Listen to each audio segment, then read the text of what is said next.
Welcome friends to my SMR. Tonight I'll be reading from the Japanese fairy tales by Yei Theodora Osaki. And today's story, we're already halfway through the book. Today's story of Matsuyama, a story of old Japan. Now let's get started.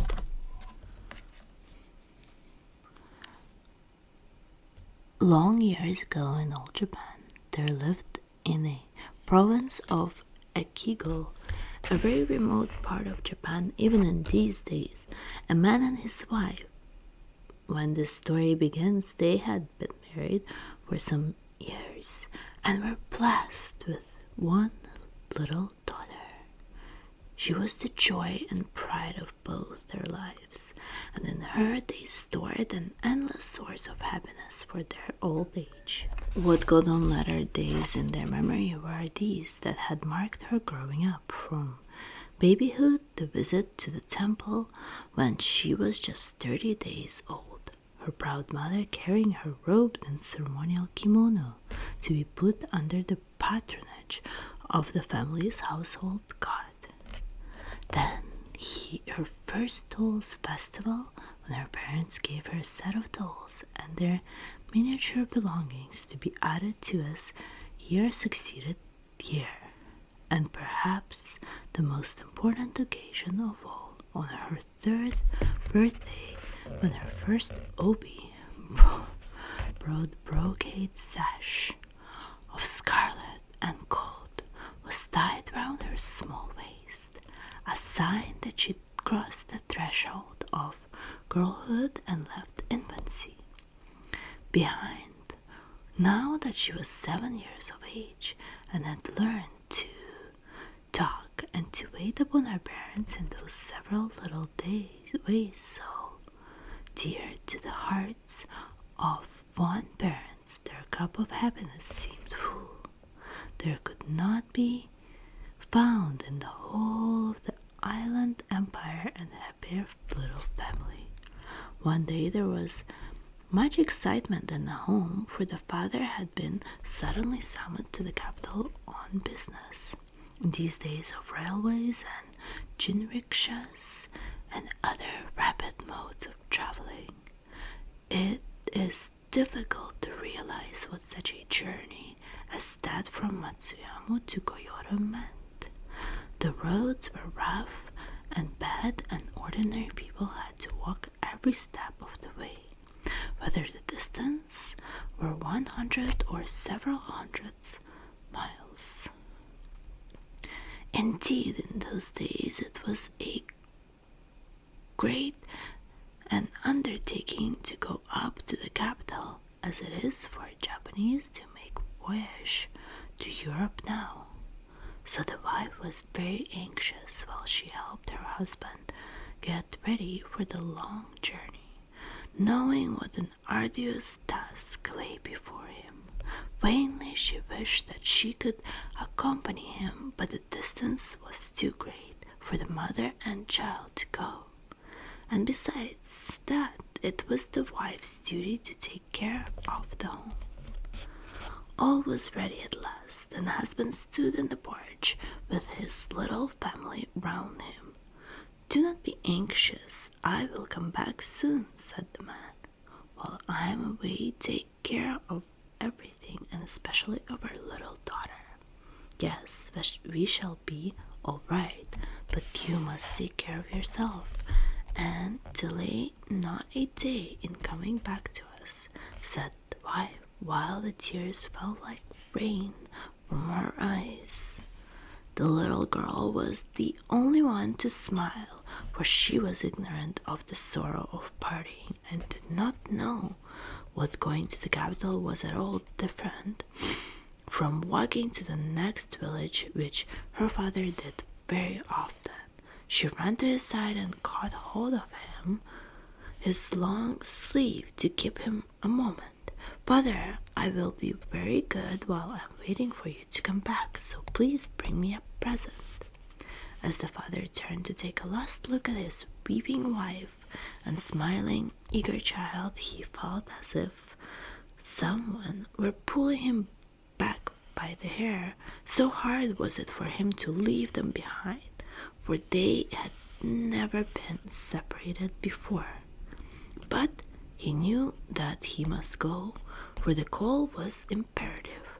With a great effort he ceased to think, and resolutely turning away, he went quickly down the little garden and out through the gate. His wife, catching up the child in her arms, ran as far as the gate and watched him as he went down the road between the pines till he was lost in the horizon of the distance, and all she could see was his quaint peaked hat, and at last that vanished too. Now father was gone. You and I must take care of everything till he comes back, said mother, as she made her way back to the house. Yes, I will be very good, said the child, nodding her head.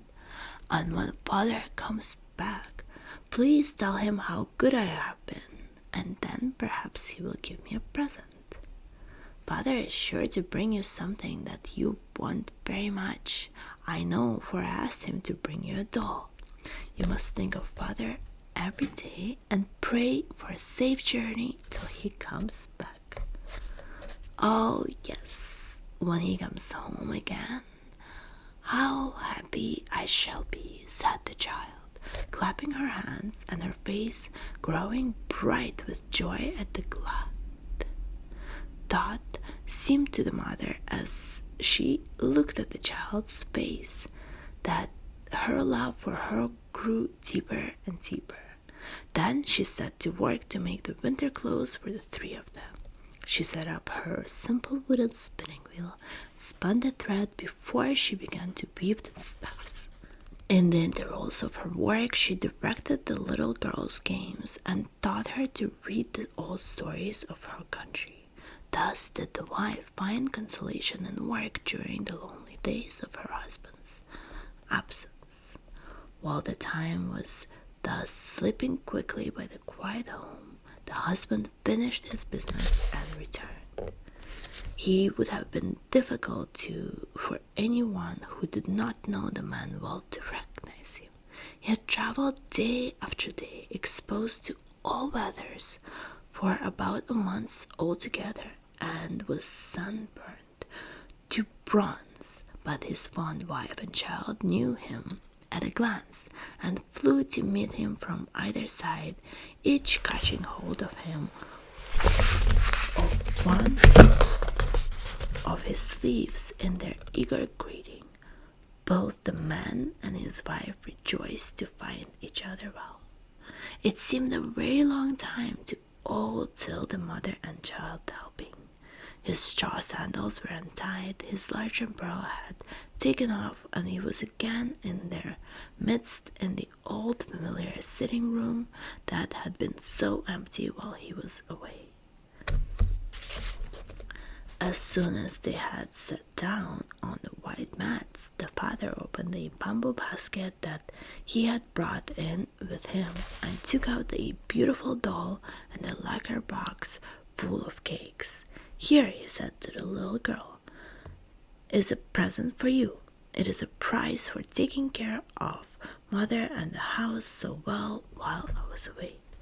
Thank you, said the child, as she bowed her head to the ground, then put out her hand just like a little maple leaf, with its eager, wide-spread fingers to take the doll and the box, both of which, coming from the capital, were prettier than anything she had ever seen. No words can tell how delighted the little girl was. Her face seemed as if it would melt with joy, and she had no eyes and no thought for anything else.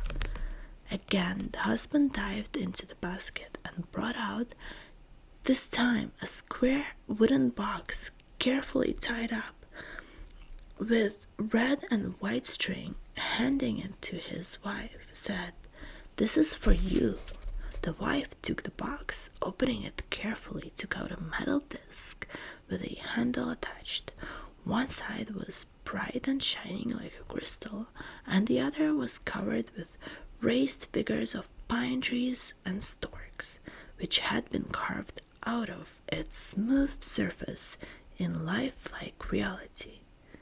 Never had she been such a thing in her life, for she had been born and bred in the rural province of Ichigo.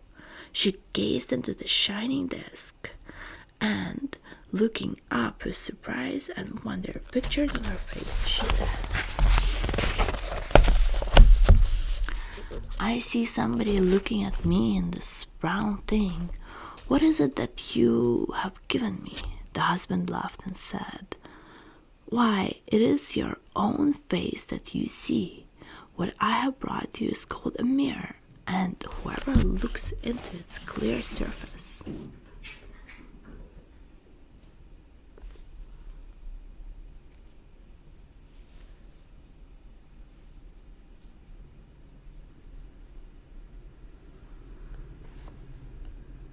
Why, it is your own face that you see.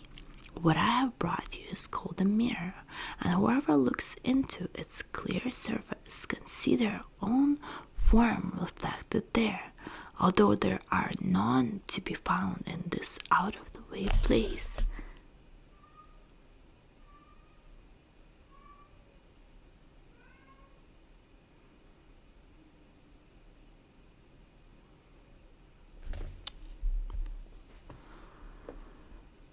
Although there are none to be found in this out-of-the-way place, yet they have been in use in the capital from the most ancient times. There, the mirror is considered a very necessary requisite for a woman to possess. There is an old proverb that, as the sword is the soul of a samurai, so is the mirror the soul of a woman. And according to popular tradition, a woman's mirror is an index to her own heart. If she keeps it bright and clear, so is her heart pure and good. It is also one of the treasures that form the insignia of the emperor. So you must lay great store by your mirror and use it carefully. The wife listened to all her husband told her and was pleased at learning so much that was new to her. She was still more pleased at the precious gift, his token of remembrance while he had been away. "If the mirror represents my soul, I shall certainly treasure it as a valuable possession, and never will I use it carelessly." Saying so, she lifted it as high as her forehead in grateful acknowledgement of the gift, and then shut it up in its box and put it away. The wife saw that her husband was very tired and set about serving the evening meal and making everything as comfortable as she could for him. It seemed to the little family as if they had not known what true happiness was before. So glad were they to be together again, and this evening the father had much to tell of his journey and of all he had seen at the great capital. Time passed away in the peaceful home, and the parents saw their fondest hopes realized as their daughter grew from childhood into a beautiful girl of 16. As a gem of priceless value is held in its proud owner's hand, so had they reared her with unceasing love and care, and now their pains were more than double rewarded. What a comfort she was to her mother as she went about the house taking her part in the housekeeping, and how proud her father was of her. So she daily reminded him of her mother when he had first married her. But alas, in this world nothing lasts forever. Even the moon is not always perfect in shape, but loses its brownness with time, and flowers bloom and then fade. So at last the happiness of his family was broken up by great sorrow. The good and gentle wife and mother was one day taken ill. In the first days of her illness, the father and daughter thought that it was only a cold and were not particularly anxious. But the days went by and still the mother did not get better. She only grew worse, and the doctor was puzzled, for, in spite of all he did, the poor woman grew weaker day by day. The father and daughter were stricken with grief, and day or night the girl never left her mother's side. But in spite of all their efforts, the woman's life was not to be saved. One day, as the girl sat near her mother's bed, trying to hide with a cheery smile the gnawing trouble at her heart, the mother roused herself, and taking her daughter's hand, gazed earnestly and lovingly into her eyes. Her breath was labored, and she spoke with difficulty. "My daughter, I am sure that nothing can save me now. When I am dead, promise me to take care of your dear father and to try to be a good, dutiful woman." "Oh, mother," said the girl as the tears rushed to her eyes, "you must not say such things. All you have to do is to make haste and get well. That will bring the greatest happiness to father and myself." "Yes, I know it is a comfort to me in my last days to know how greatly you long for me to get better, but it is not to be. Do not look so sorrowful, for it was so ordained in my previous state of existence that I should die in this life just at this time. Knowing this, I am quite resigned to my fate, and now I have something to give you whereby to remember me when I am gone." Putting her hand out, she took from the side of the pillow a square wooden box tied up with a silken cord and tassels. Undoing this very carefully, she took out of the box the mirror that her husband had given her years ago. "When you were still a little child, your father went up to the capital and brought me back as a present this treasure. It is called a mirror. This I give you before I die.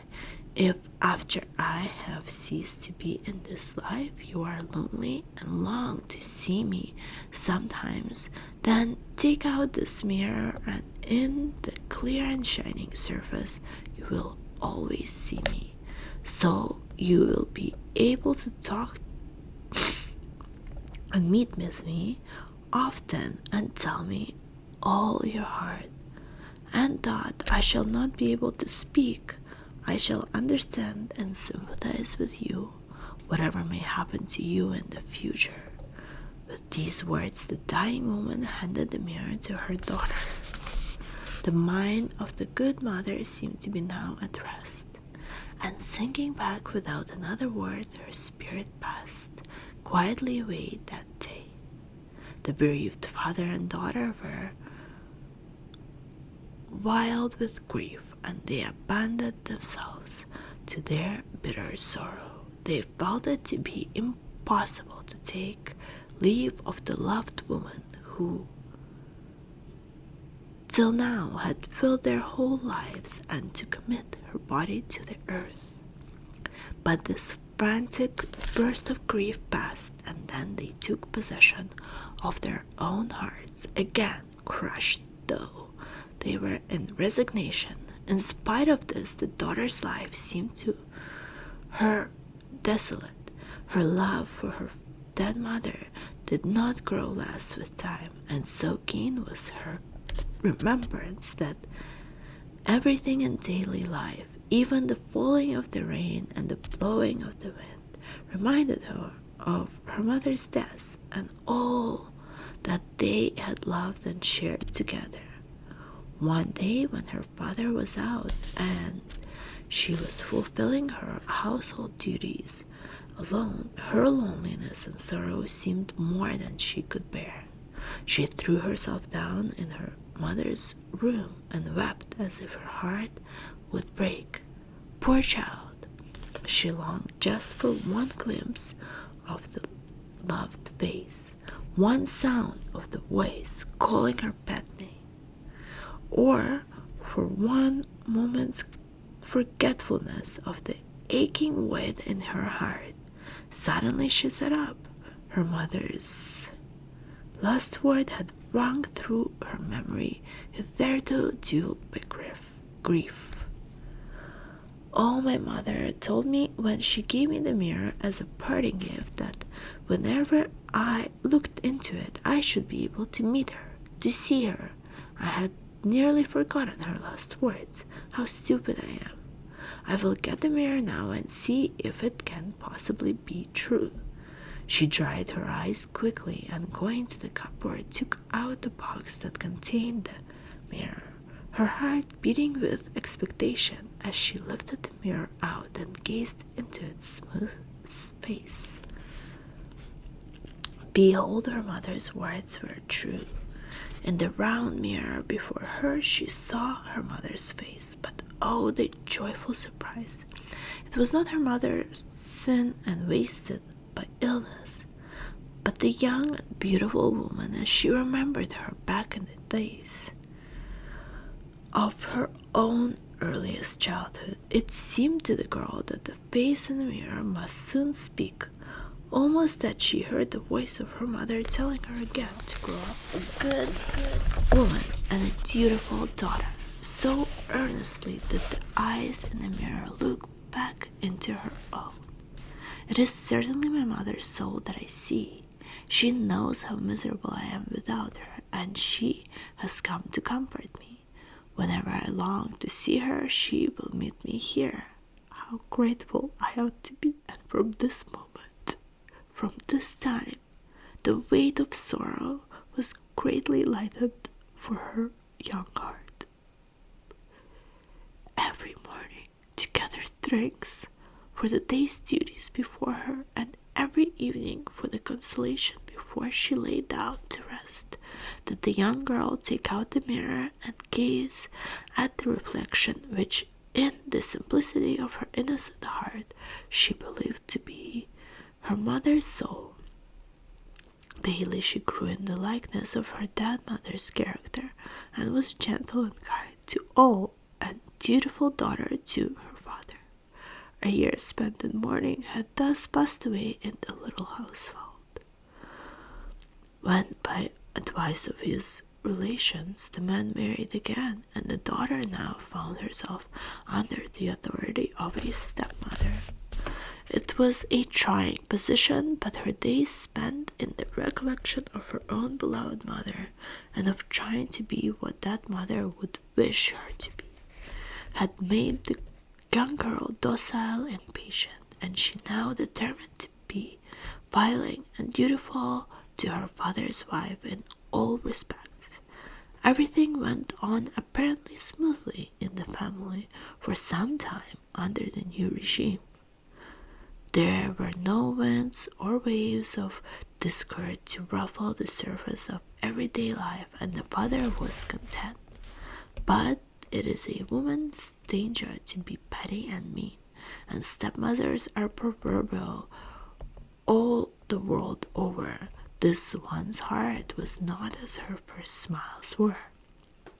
As the days and weeks grew into months, the stepmother began to treat the motherless girl unkindly, and to try and come between the father and child. Sometimes she went to her husband and complained of her stepdaughter's behavior, but the father, knowing that this was to be expected, took no notice of her ill-natured complaints. Instead of lessening his affection for his daughter as the woman desired, his grumblings only made him think of her the more. The woman soon saw that he began to show more concern for his lonely child than before. This did not please her at all, and she began to turn over in her mind how she could, by some means or other, drive her stepchild out of the house. So crooked did the woman's heart become. She watched the girl carefully, and one day, peeping into her room in the early morning, she thought she discovered a grave enough sin of which to accuse the child to her father. The woman herself was a little frightened too at what she had seen. So she went at once to her husband, and wiping away some false tears, she said in a sad voice, "Please give me permission to leave you today." The man was completely taken by surprise at the suddenness of her request and wondered whatever was the matter. "Do you find it so disagreeable," he asked, "in my house that you can stay no longer?" No, it has nothing to do with you. Even in my dreams, I have never thought that I wish to leave your side. But if I go on living here, I am in danger of losing my life. So I think it's best for all concerned that you should allow me to go home." And the woman began to weep afresh. Her husband, distressed to see her so unhappy and thinking that he could not have heard aright, said, "Tell me what you mean. What is your life in danger?" "I will tell you since you asked me. Your daughter dislikes me as her stepmother. For some time past, she has shut herself up in her room, morning and evening, looking in as I pass by. I am convinced that she has made an image of me and is trying to kill me by magic art, cursing me daily. It is not safe for me to stay here. Such being the case, indeed, I must go away. We cannot live under the same roof any more." Her husband listened to the dreadful tale, but he could not believe his gentle daughter guilty of such an evil act. He knew that by popular superstition, people believed that one person could cause the gradual death of another by making an image of the hated one and cursing it daily. But where had his young daughter learned such knowledge? The thing was impossible. Yet he remembered having noticed that his daughter stayed much in her room of late and kept herself away from everyone, even when visitors came to the house. Putting this factor together with his wife's alarm, he thought that there might be something to account for the strange story. His heart was torn between doubting his wife and trusting his child, and he knew not what to do. He decided to go at once to his daughter and try to find out the truth. Comforting his wife and assuring her that her fears were groundless, he glided quietly to his daughter's room. The girl had for a long time past been very unhappy. She had tried by amiability and obedience to show her goodwill and to mollify the new wife and to break down that wall of prejudice and misunderstanding that she knew generally stood between step-parents and their stepchildren. But she soon found that her efforts were in vain. The stepmother never trusted her and seemed to misinterpret all her actions, and the poor child knew very well that she often carried unkind and untrue tales to her father. She could not help comparing her present unhappy condition with the time when her own mother was alive, only a little more than a year ago. So great the change in this short time. Morning and evening she wept over the remembrance. Whenever she could, she went to her room and, sliding the screens to, took out the mirror and gazed as she thought of her mother's face. It was the only comfort that she had in these wretched days. Her father found her occupied in this way, pushing aside the fusana. He saw her bending over something or other very intently, looking over her shoulder to see who was entering her room. The girl was surprised to see her father, for he generally sent for her when he wished to speak to her. She was also confused at being found looking at the mirror, for she had never told any one of her mother's last promise, but had kept it as the sacred secret of her heart. So before turning to her father, she slipped the mirror into her long sleeve. Her father, noting her confusion and her act of hiding something, said in a severe manner, "Daughter, what are you doing here? What was it that you have hidden in your sleeve?" The girl was frightened by her father's severity. Never had he spoken to her in such a tone. Her confusion changed to apprehension, her color from scarlet to white. She sat dumb and shamefaced, unable to reply. Appearances were certainly against her. The young girl looked guilty, and the father, thinking that perhaps after all what his wife had told him was true, spoke angrily. Then it is really true that you are daily cursing your stepmother and praying for her death. Have you forgotten what I told you and thought she is your stepmother? You must be obedient and loyal to her. What evil spirit has taken possession of your heart that you should be so wicked? You have certainly changed, my daughter. What has made you so disobedient and unfaithful? And the father's eyes filled with sudden tears to think that he should have to upbraid his daughter in this way. She, on her part, did not know what he meant, for she had never heard of the superstition that by praying over an image it is possible to cause the death of a hated person. But she saw that she must speak and clear herself somehow.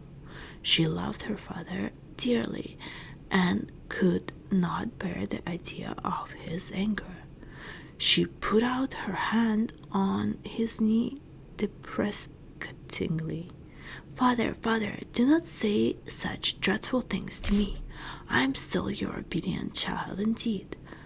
I am, however stupid I am to be, or I may be, I should never be able to curse anyone who belonged to you, much less pray for the death of one you love.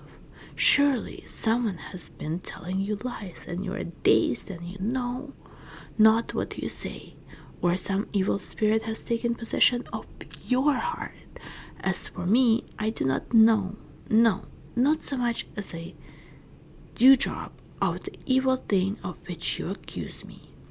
But the father remembered that she had hidden something away when he first entered the room, and even this earnest protest did not satisfy him. He wished to clear up his doubts once and for all.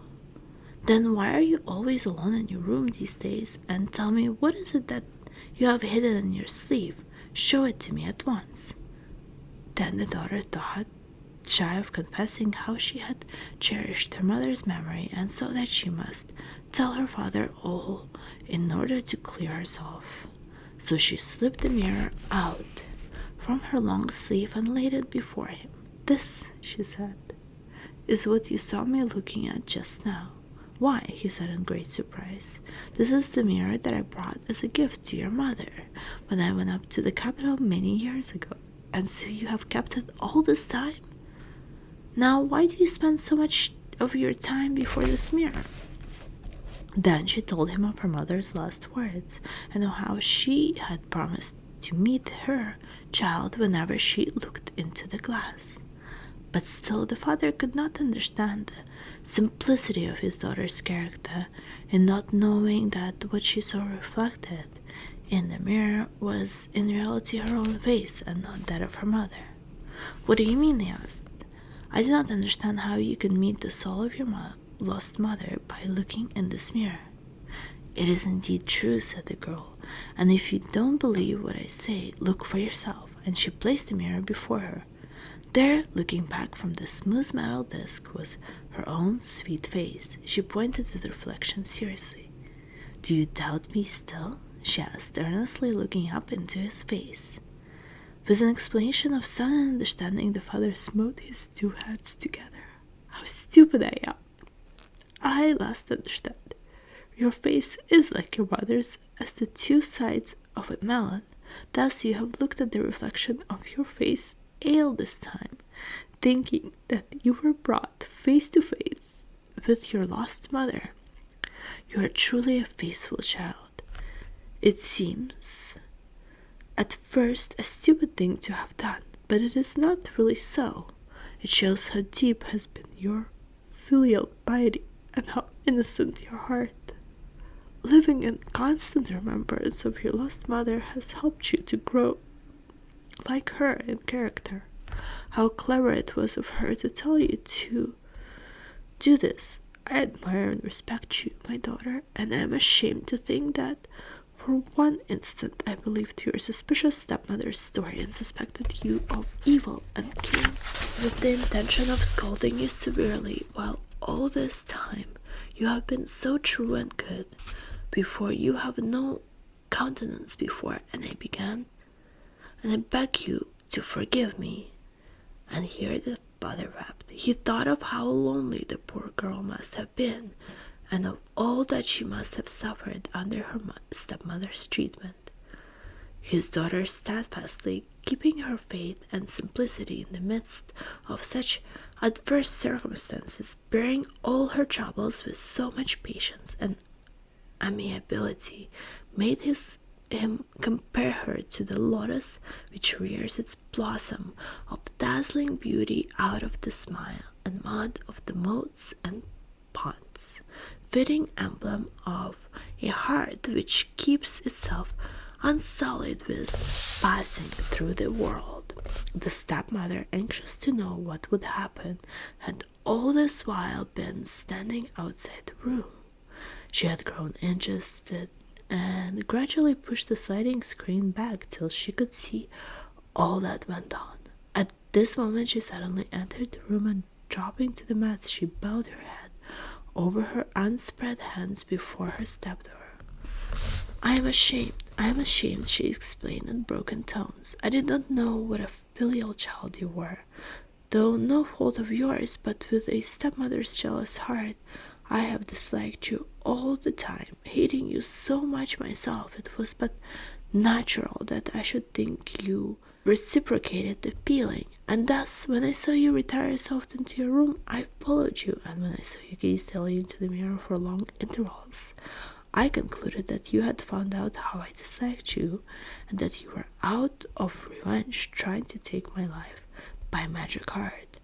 As long as I live, I shall never forget the wrong I have done you in so misjudging you, and in causing your father to suspect you. From this day I threw away my old and wicked heart, and in its place I put a new one, clean and full of repentance. I shall think of you as a child that I have borne myself. I shall love and cherish you with all my heart, and thus try to make up for all the unhappiness I have caused. Therefore, please throw into the water all that has gone before, and give me, I beg of you, some of the filial love that you have hitherto given to your own lost mother. Thus did the unkind stepmother humble herself and ask forgiveness of the girl she had wronged. Such was the sweetness of the girl's disposition as she willingly forgave. Excuse me. What are you doing? What are you doing? Excuse me. Oh my gosh.